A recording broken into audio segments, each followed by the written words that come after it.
Stage మీద ఉన్న మంత్రివర్యులు రామనారాయణ రెడ్డి గారికి, అంటే ఎమ్మెల్సీ బీదా రవిచంద్ర గారు, ఇంకా స్టేజ్ మీద ఉన్న పెద్దలందరికీ నమస్కారం. స్టేజ్ మీద ఉన్న మీ అందరికీ కూడా నమస్కారం.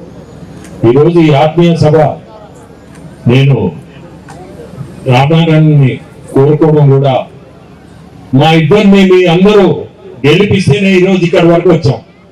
మీ అందరూ ఓట్లేసే ఈరోజు మా ఇద్దరిని గెలిపించి ఇక్కడ వరకు తీసుకొచ్చారు. ఈరోజు మంత్రివర్యులు కావడం మీ అదృష్టం. ఎందుకంటే అనుభవం ఉన్న వ్యక్తి, ఇప్పుడే మీరందరూ విన్నారు, నేను చెప్పాల్సిన అవసరం లేదు. ఆ అనుభవమే ఈరోజు మన ముఖ్యమంత్రులకి అనుభవంతోనే నడిపిస్తున్నాడు, ఖజానా ఖాళీ అయినా. అట్లే నేను రామనారాయణ కూడా మీ కాన్స్టిట్యుయెన్సీకి అదృష్టం అంటున్నా. ఆయన పరిధిలో ఏ కాన్స్టిట్యుయెన్సీలో కూడా నాకు తెలిసి ఇప్పుడు వింటుంటే ఈ మాత్రం నిధులు తీసుకురావడం, ప్రతి దాంట్లో కూడా ఇన్వాల్వ్ అయ్యి, చదువు తీసుకోండి, రోడ్లు తీసుకోండి, పంచాయతీ రాజ్ సైడ్ నుంచి తీసుకోండి, ఏదైనా కానీ నిధులు తేవడం, డెవలప్మెంట్ అనేది చాలా అవసరం ఈరోజు. అటువంటి కార్యక్రమాలన్నీ ముందుకు తీసుకోవడం మీ అందరి అదృష్టం. ఆ అనుభవమే ఈరోజు ఈ అసెంబ్లీని అభివృద్ధి చేయగలుగుతున్నారు.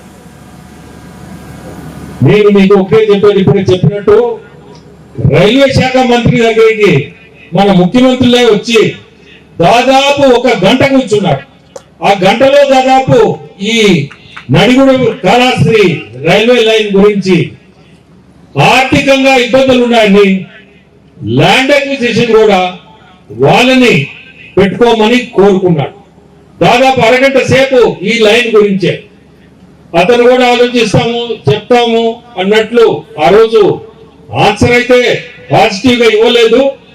కానీ ఖచ్చితంగా దాన్ని వెనకబడి అది ఎట్లయినా సెంట్రల్ గవర్నమెంట్ కొంత ఫండ్స్ తీసుకొచ్చి ఈ లైన్ ల్యాండ్ అక్విజిషన్ కి చేయాలనే ఉద్దేశమే మన చంద్రబాబు నాయుడు గారికి, ముఖ్యమంత్రి. అట్లే రోడ్లు తీసుకుంటే దాదాపు 2 గంటలు అక్కడ కూడా నేను ముందు ఒకటి చెప్పాలా, ఇటువంటి ముఖ్యమంత్రి మనకి ఉండడం చాలా అదృష్టం అంట మన రాష్ట్రానికి. అతను ఢిల్లీ వచ్చాడంటే 1 నిమిషం ఖాళీగా ఉండడు. పొద్దున వచ్చాడంటే పొద్దున్న నుంచి దాదాపు సాయంత్రం వరకు ఒక 10 మంది మినిస్టర్లన్నా కలుస్తాడు.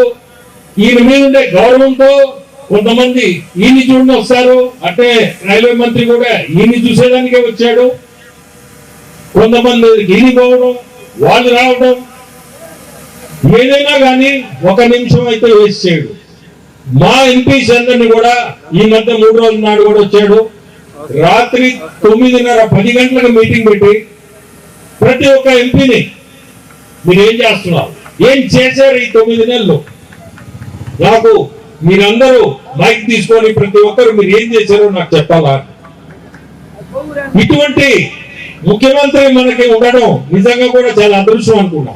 ఎందుకంటే ఎవరైనా ఆలోచన లేనోళ్ళు కూడా ఆలోచన కల్పిస్తున్నాడు. అంటే నిన్ను ప్రజలు ఎన్నుకొని ఇక్కడ దాకా వచ్చారు, మీరు ఖచ్చితంగా మీరందరూ ఏదో ఒకటి రాష్ట్రానికి మీరు చేయాలి. నన్ను ఎంఎస్ఎంఈ అంటే చిన్న పరిశ్రమలు దాని మీద ఫోకస్ చేసి, నెల్లూరు జిల్లాలో చాలా ల్యాండ్స్ ఉన్నాయి, వసతులు ఉన్నాయి, ఇటువంటి అన్ని ఉన్నప్పుడు నువ్వు ఎందుకు దాన్ని ముందుకు తీసుకోలేకున్నావు? కాన్స్టిట్యుయెన్సీస్ లో ల్యాండ్ ఉంది, ఫెసిలిటీస్ ఉన్నాయి, పోర్ట్ ఉంది మనకి. అట్లే రేపు ఎయిర్పోర్ట్ మీద కూడా 2 సంవత్సరాలు ఎయిర్పోర్ట్ కూడా పూర్తి చేయాలా అనే ఒక కార్యక్రమం కూడా మన ముఖ్యమంత్రి ఆ రోజు మన ఏవియేషన్ మినిస్టర్ మంచి కావడం తోటి ఆడిని కూడా కూర్చోబెట్టి నెల్లూరులో 27 కల్లా ఎయిర్పోర్ట్ స్టార్ట్ కావాలా, దానికి తగ్గ ఏమేమి ఉన్నాయో సమస్యలు దాన్ని తీర్చి ఖచ్చితంగా మీరు 27లో నేను అక్కడి నుంచి ఉడాన్ స్కీమ్ లో చిన్న ఏరోప్లేన్లన్నా దిగాలి అక్కడ అన్నట్టు ఆ రోజు అందరికి కూడా చెప్పడం జరిగింది. స్పెషల్లీ మంత్రికి చెప్పాడు, ఇంట్రెస్ట్ తీసుకొని నువ్వు నెల్లూరుది చూడాలని. అంటే నన్ను కూడా దాంట్లో ఇన్వాల్వ్ చేసి ఆల్రెడీ లాస్ట్ మంతే మీరు చూసుంటారు, ఒక టీం వచ్చింది, చూసుకోబోయినారు. వాళ్ళు విదిన్ 15 రోజుల్లోనే వాళ్ళు కూడా వాళ్ళ సూచనలు ఇస్తా అన్నారు. అట్లే ప్రతి దాంట్లో కూడా ఇక రైల్వేది అన్నారు కాబట్టి రైల్వేది ముఖ్యంగా చెప్తున్నాను. ఖచ్చితంగా దాన్ని ప్రయత్నం చేస్తామన్నా, ప్రయత్నం చేసి అది జరిగేదానికే చూస్తున్నాం. దాంట్లో మన ముఖ్యమంత్రి చాలా ఇంట్రెస్ట్ ఉంది కాబట్టి నేను అనుకుంటున్నా అది ఖచ్చితంగా జరగద్దని కూడా. మన కాలంలో మనం ఈ 4 సంవత్సరాలు ఉంది, బట్ ఇది 4 సంవత్సరాల్లో పోయేది కాదు. మన కూటమి 15 సంవత్సరాలు మనది నడవాల. ప్రతి ఒక్కరు కూడా ఈ కూటమిలో ఉండే ప్రతి ఒక్కరు, జనసేన గాని బీజేపీ గాని, మనందరం కలిసికట్టు లాస్ట్ ఎలక్షన్ లో మనందరం ఎట్లా చేసామో అదే పద్ధతిలో ముందుకు కూడా మనము ఖచ్చితంగా పార్టీని తీసుకోవాలా. రాష్ట్రాన్ని కూడా అభివృద్ధి, సంక్షేమం అనేది 2 పదాలతో నడిపించాలని ప్రతి ఒక్కరిని కోరుకుంటున్నాను. ఏదైనా సమస్యలున్నా ముందుకు తీసుకురండి, కానీ వెనక చేరి ఏదో ఒక మాట్లాడడం మానేసి ప్రతి బుధవారం కూడా ఈ మధ్య ముఖ్యమంత్రి చెప్పినట్టున్నారు, శాసనసభ్యులందరినీ కూడా వాళ్ళ కాన్స్టిట్యుయెన్సీస్ లో బుధవారం నాడు ఏదున్నా ఎటువంటి సమస్యలున్నా స్వీకరించాలని ఖచ్చితంగా మీరు ముందుకు తీసుకుపోయే దాన్ని కూడా చూడండి అని.